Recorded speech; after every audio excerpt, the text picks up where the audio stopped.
Hello friends, welcome to எங்கள் வீட்டு சமையல். இன்றைக்கு நான் உங்களுக்காக செய்து காட்ட போகிறது மோதகம். செய்முறைக்கு போகிறதுக்கு முன்னாடி இந்த சேனலை இதுவரைக்கும் சப்ஸ்கிரைப் பண்ணாதவங்க பண்ணிக்கொள்ளுங்க. ஏன்னு சொல்லிக்கோன்னா அப்போ தான் நான் போடுற ஒவ்வொரு வீடியோவும் உங்களை வந்து சேரும். இப்போ அதுக்கு தேவையான பொருட்கள் என்னென்னு பார்ப்போம்.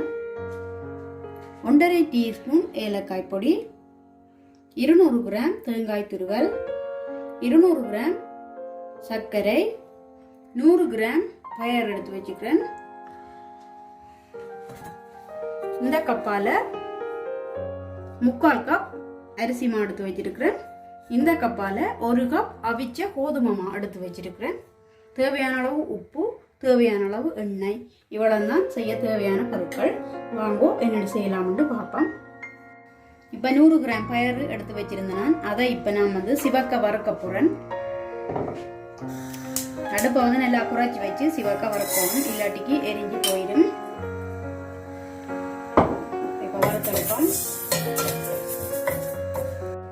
இப்போ இந்த பயரை வந்து நான் வந்து நல்லா சிவக்க வறுத்துட்டேன்.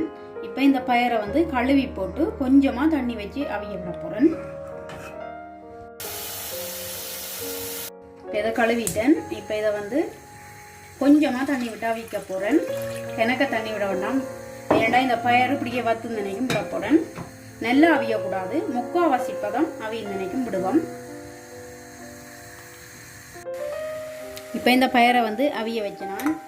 இப்போ இது வந்து ஒரு 75% வந்து அவிஞ்சிட்டுது. பார்த்தீங்கன்னா தெரியும். மோதகத்துக்கு வந்து பயறு வந்து நல்லா குழஞ்சு அவியக்கூடாது. இந்த தண்ணி விட்ட தண்ணி எல்லாம் ஓரளவு வத்தி வந்துட்டுது. இப்போ இதை நான் வந்து அடுப்பை ஆஃப் பண்ணிட்டு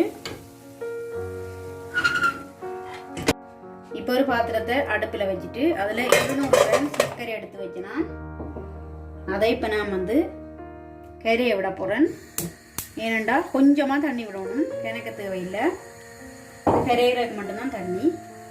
அடுப்பை வந்து நல்லா குறைச்சி வச்சு இதை வந்து கரையை விடணும். ஏன்னு சொல்லிச்சோன்னா சர்க்கரையில் வந்து கஞ்சல்கள் தூசிகள் இருக்கும். அதனால் இதை கரைச்சி பயருக்குள்ளே வந்து விட போகிறேன்.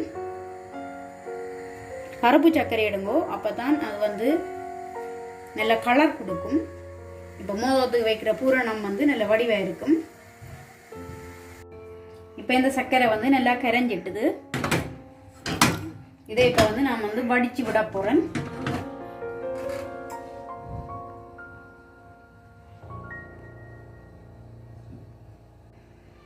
இதை இப்போ நான் வந்து அடுப்பு ஆன் பண்ணிட்டு சர்க்கரையும் இந்த பயரும் வந்து நல்லா வத்து நினைக்கும் விட போகிறேன். அதுக்காண்டி தான் முதலே பயரை வந்து ஒரு 75% அவிச்சது. இப்போ இதுக்குள்ளே நான் வந்து 200 கிராம் தேங்காய் பூ எடுத்து வச்சிருந்தேன்னா இப்போ அதையும் வந்து இதுக்குள்ளே சேர்க்குறேன். சேர்த்துட்டு தண்ணி இல்லாமல் இதை வந்து நல்லா கிளறி விடணும். அப்போ தான் மோதகம் செய்யும்போது உடையாது, இல்லாட்டி உடைஞ்சிடும், கசியும் வந்து. இப்போ இந்த பயறு, சர்க்கரை, தேங்காய் பூ எல்லாம் வந்து தண்ணி எல்லாம் நல்லா வத்தி வந்துட்டுது. பயறு வந்து அந்த சர்க்கரையோட சேர்ந்து இன்னும் கொஞ்சம் அவிஞ்சு இப்போ ஒரு 90% வந்து அவிஞ்சிட்டுது.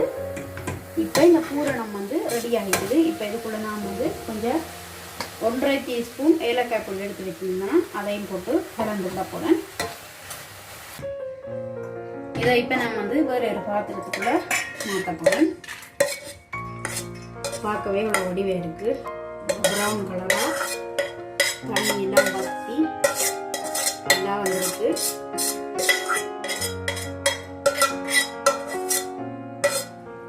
ஓகே, பூரணம் வந்து ரெடி ஆகிட்டுது. இப்போ நாங்கள் வந்து மோதகத்துக்கு தேவையான வெள்ளி கோது வந்து செய்வோம். அதுக்கு 1 கப் அவிச்ச கோதுமைமா எடுத்து வச்சிருந்தேன். நான் அதை போடுறேன். 3/4 கப் வறுத்த அரிசிமா அதையும் போடுறேன். இதுக்கு தேவையான அளவு உப்பு,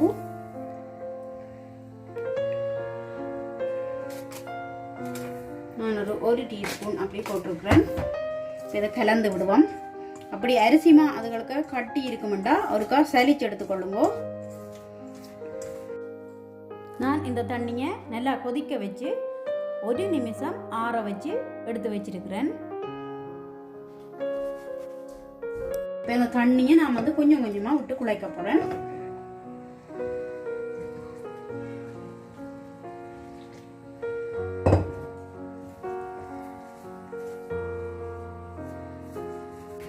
இப்போ இதை வந்து நான் வந்து கொஞ்சம் கொஞ்சமாக தண்ணி விட்டு குழைச்சி எடுத்துருக்கிறேன். இப்போ நான் வந்து கொஞ்சம் எண்ணெய் விட்டுட்டு எண்ணெய் கொஞ்சம் தொட்டு இதை வந்து கொஞ்சம் அடிச்சு எடுக்க போகிறேன். இப்போ நான் இந்த மாவை வந்து பொலித்தீனால் மூடி வச்சிருக்கிறேன். ஏன்னு சொல்லி சொன்னால் இல்லாட்டிக்கு மாவு வந்து காஞ்சிடும். ஒவ்வொரு காலம் செய்யும்போது எடுத்துட்டு மூடி வச்சுட்டு அப்புறம் எடுத்து செய்கிறதா நெல்லம். இல்லாட்டி மாவு வந்து காஞ்சிடும். மோதகம் வந்து வெடிக்க பார்க்கும். அதனால தான் மூடி வச்சுக்கிறோம். இப்போ மோதகம் செய்வோம். எண்ணெயை வந்து கையில் வந்து நல்லா பூசிட்டு கொஞ்சம் மாவை எடுத்து கையில் வந்து இப்படி வட்டமாக சுற்றிட்டு இப்படி கிண்ணம் மாதிரி செய்யணும்.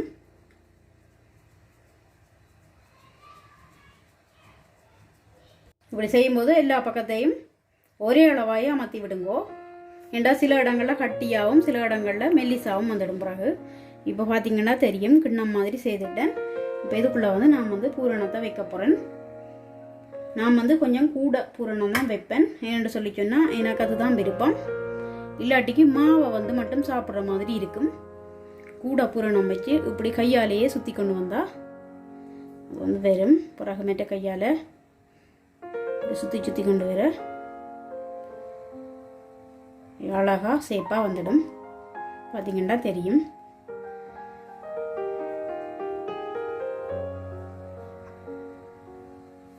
செய்துட்டேன் மோதகம்.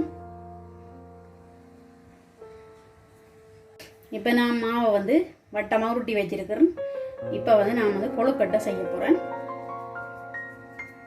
அதையும் அப்படியே கிண்ணம் மாதிரியே தட்டி எடுக்கணும். கொஞ்சம் மோத சைஸை விட கொஞ்சம் பெருசாக, மாவை வந்து மோதத்துக்கு எடுக்கிறத விட கொஞ்சம் கூடவா எடுப்போம் கொழுக்கட்டைக்கு.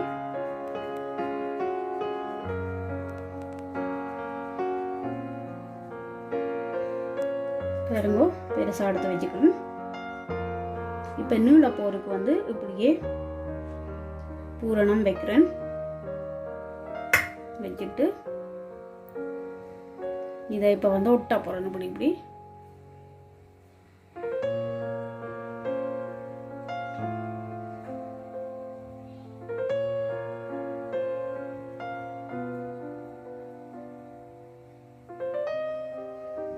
பாருங்க கையால் போட்டிருக்கிறேன். இது கொழுக்கட்டை உங்களுக்கு பிடிச்ச ஷேப்பில் வந்து செய்து கொள்ளலாம்.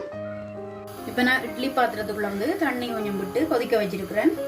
மோதகத்தை வந்து கொஞ்சம் கொஞ்சமாக வச்சு அவிச்சு எடுக்க போகிறேன் தட்டில். ஏன்னு சொல்லி சொன்னால் ஒரேதான் எல்லாத்தையும் செய்துட்டு அவிக்கிறதுண்டா மோதகம் வந்து காஞ்சி போயிடும்.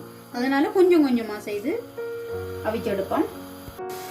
இப்போ இந்த செய்த மோதகங்களை வந்து இட்லி தட்டில் வந்து கீழே வந்து நல்லா எண்ணெய் பூசிட்டு அதுக்கு மேலே எடுத்து வச்சிருக்கிறேன். இப்போ தண்ணி வந்து கொதிச்சுட்டுது. இப்போ இதை நாங்கள் வந்து வச்சு அவிச்சு எடுப்போம்.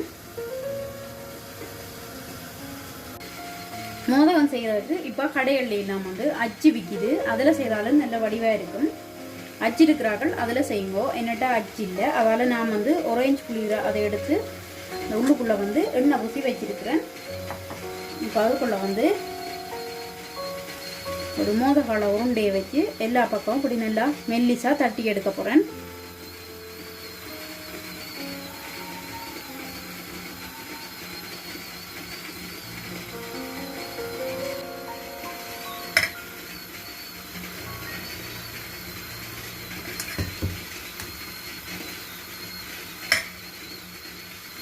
இதுக்குள்ள பூரணத்தை வச்சுட்டேன். இப்போ இதாலேயே இப்படி மூடி ஒட்டி விடலாம்.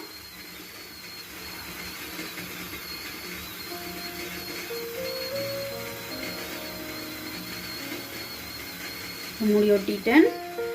அப்போ அப்படி வந்திருக்கண்டு.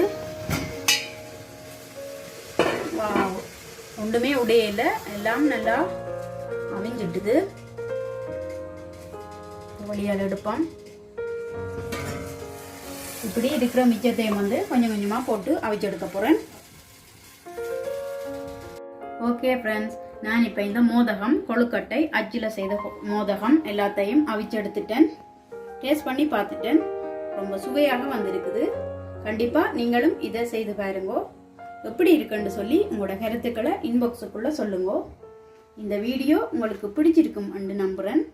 பிடிச்சிருந்தா லைக் பண்ணுங்க, ஷேர் பண்ணுங்க, சப்ஸ்கிரைப் பண்ணுங்க. மறக்காம அந்த பெல் பட்டனையும் பிரஸ் பண்ணி விடுங்க. நான் உங்களை அடுத்த வீடியோவில் சந்திக்கிறேன். அது வரைக்கும் நன்றி.